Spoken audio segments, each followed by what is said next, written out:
कैलास बोराडेला ज्या पद्धतीने चटके देऊन आणि ह्या पद्धतीने मारण्यात आलंय ती पद्धत चुकीची आहे। जालना जिल्ह्यातली ही घटना आहे, भोकरदन इथली ही घटना आहे। तर त्याच्यामध्ये जे कोणी आरोपी असतील ते सगळेच्या सगळे अटक केले पाहिजेत आणि अशा प्रकारची हिम्मत परत एकदा कोणाची झाली नाही पाहिजे असा त्या ठिकाणी वचक बसण्याची आवश्यकता आहे। कैलास बोराडेला ज्या पद्धतीने चटके देऊन आणि ह्या पद्धतीने मारण्यात आलंय ती पद्धत चुकीची आहे। जालना जिल्ह्यातली ही घटना आहे, भोकरदन इथली ही घटना आहे।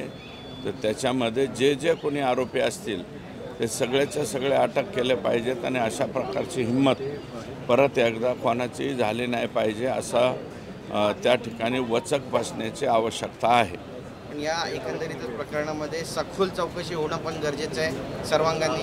100% वस्तुस्थिती काय झाले काय नाही मी तिथल्या एसपींशी सुद्धा बोललेलो आहे, कलेक्टरांशी सुद्धा बोललो आहे की याच्यामध्ये तुम्ही योग्य तो जे कोणी असतील त्यांच्यावरती आत्तापर्यंत मला वाटतं फक्त 2च आरोपी आहे, परंतु जर ते कैलास बोराडेंनी इतरांची नावं घेतली तर ती सुद्धा नावं घेतली पाहिजेत आणि त्यांच्यावरती कारवाई झाली पाहिजे। बीडच्या शिरूर तालुक्यातील अमानुष मारहाणीचा व्हिडिओ जो आहे तो समोर आलेला आहे। सतीश भोसले हा कार्यकर्ता तुमचा असल्याचं देखील सांगितलं जात आहे।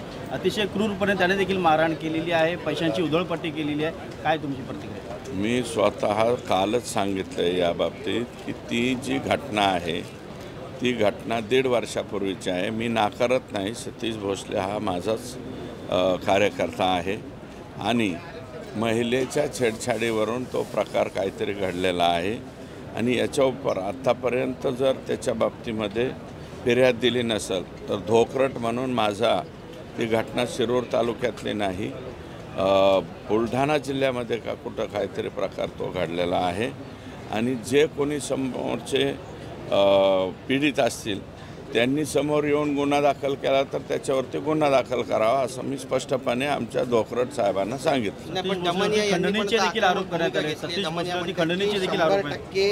आशीर्वाद आहे असं दस म्हणालेत आणि याबाबतची कॉल रेकॉर्डिंग हे पहा, असं काही ठिय्या मांडणार विधानभवन, असं काही करायला कोणाचा आशीर्वाद वगैरे असतो का?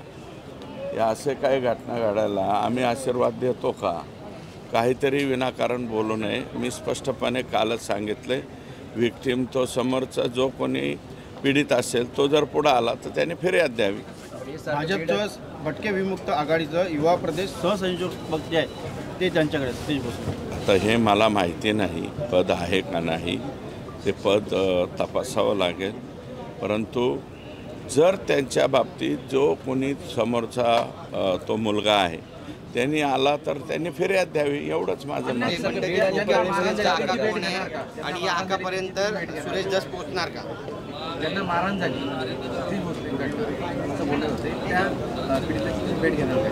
त्याची समर्थन मी केलेलं नाही, तो जर मी म्हणला तर त्याची मी भेट घेईन।